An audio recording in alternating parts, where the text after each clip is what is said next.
सभी भैया बहनों को कक्षा तृतीय के मेरा प्यार भरा नमस्कार। आज हम कक्षा तृतीय में विषय हिंदी व्याकरण में पर्यायवाची पढ़ाने के लिए आए हैं। भैया बहनों, पर्यायवाची हम कहते किसे हैं?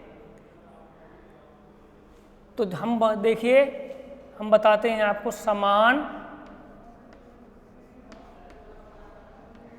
अर्थ वाले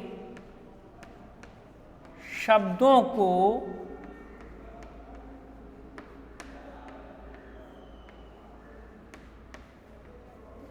पर्यायवाची शब्द कहते हैं।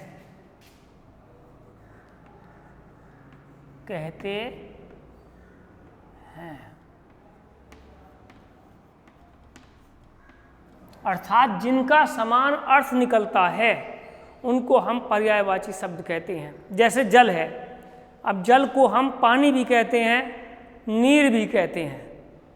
दोनों का अर्थ एक ही है, दोनों का मतलब एक ही है कि हम जल को कह रहे हैं। तो इन पर्यायवाची शब्दों में से कुछ पर्यायवाची शब्द मैं आपको लिखवा रहा हूँ, समझा रहा हूँ।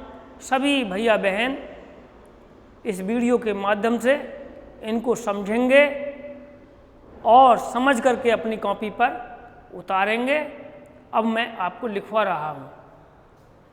बादल, बादल को हम कहते हैं घन। बादल को घन कहते हैं। और मेघ कहते हैं नीरद कहते हैं।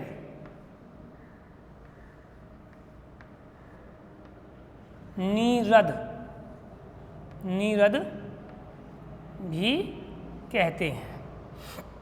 इसी प्रकार घर को ग्रह भी कहते हैं, सदन भी कहते हैं। ग्रह, सदन और निकेतन भी कहते हैं।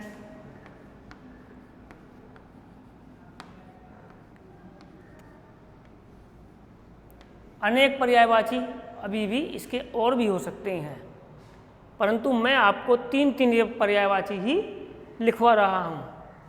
इसी प्रकार पेड़ है, पेड़ को तरु कहते हैं, बिटप कहते हैं, वृक्ष कहते हैं। इसी प्रकार औरत है, औरत को हम गृहिणी कहते हैं। महिला कहते हैं, गृहिणी, महिला। और नारी भी कहते हैं। औरत को गृहिणी, महिला, नारी। अंधकार को हम तम कहते हैं। अंधकार को हम तम कहते हैं। अंधेरा कहते हैं, अंधेरा।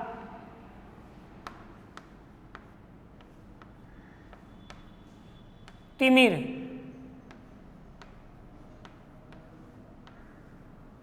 आकाश को नभ कहते हैं,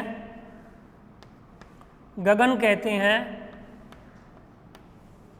व्योम कहते हैं।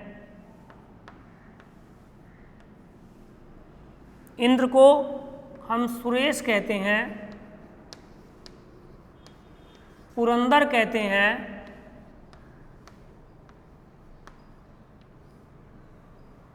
सुरेश कहते हैं, पुरंदर कहते हैं, देवेंद्र कहते हैं।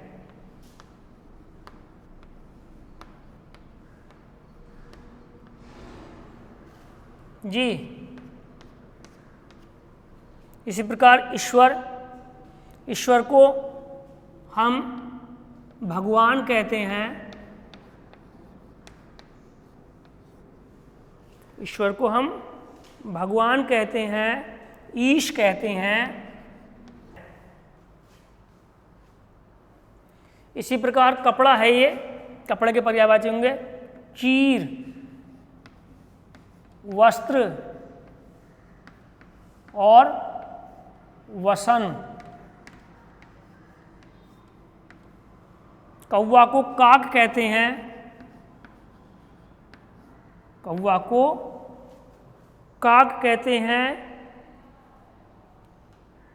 काग कहते हैं और बायस कहते हैं, बायस भी कहते हैं। चंद्रमा को शशि कहते हैं, मयंक कहते हैं, इंदु कहते हैं और राकेश भी कहते हैं।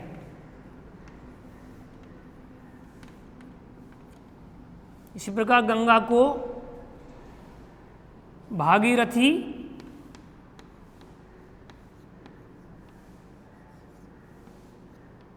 मोक्षदायिनी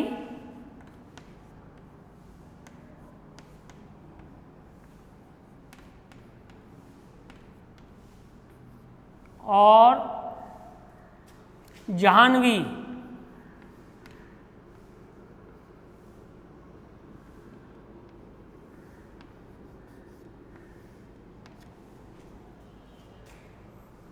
इसी प्रकार जल है, जल को हम नीर कहते हैं, वारी कहते हैं,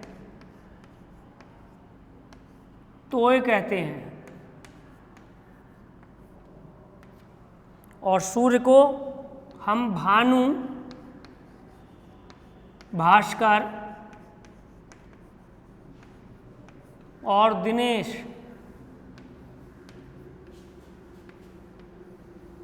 कहते हैं। अब एक बार हम इसको पढ़ेंगे। पर्यायवाची शब्द किन्हें कहते हैं? पर्यायवाची शब्द वे शब्द होते हैं जिनका अर्थ समान रूप से निकलता है, वे पर्यायवाची शब्द कहलाते हैं। इन पर्यायवाचियों की श्रृंखला में हम सबसे पहले बादल के बता रहे हैं। बादल को कहते हैं घन, मेघ, नीरद। फिर घर को कहते हैं ग्रह, सदन, निकेत। पेड़ को तरु, विटप, वृक्ष। इसी प्रकार औरत के पर्यायवाची हैं गृहिणी, महिला, नारी। अंधकार के पर्यायवाची हैं तम, अंधेरा, तिमिर। आकाश के पर्यायवाची हैं नभ, गगन, व्योम। इंद्र के पर्यायवाची हैं सुरेश, पुरंदर, देवेंद्र। भगवान के पर्यायवाची हैं ईश्वर, ईश, प्रभु। कपड़े के पर्यायवाची हैं चीर, वस्त्र, वसन। कौवे के पर्यायवाची हैं काक, काग, बायस। चंद्रमा के पर्यायवाची हैं शशि, मयंक, इंदु, राकेश। गंगा के पर्यायवाची हैं भागीरथी, मोक्षदायिनी, जाह्नवी। जल के पर्यायवाची हैं नीर, वारी, तोय। सूर्य के पर्यायवाची हैं भानु, भास्कर, दिनेश। इस प्रकार हमने आपको कुछ पर्यायवाची समझा दिए। इन पर्यायवाचियों को आप भली भांति याद कर लें। आपकी आने वाली परीक्षाओं में आपको लाभान्वित होंगे। आने वाली अगली कक्षाओं में भी आपके लिए बड़े ही लाभान्वित होंगे। पर्यायवाची शब्दों का एक अपना महत्व होता है, इसलिए आप सभी भैया बहन इसे सुंदर सुंदर लेख में सुंदर सुंदर हाथों से लिखें और याद करें।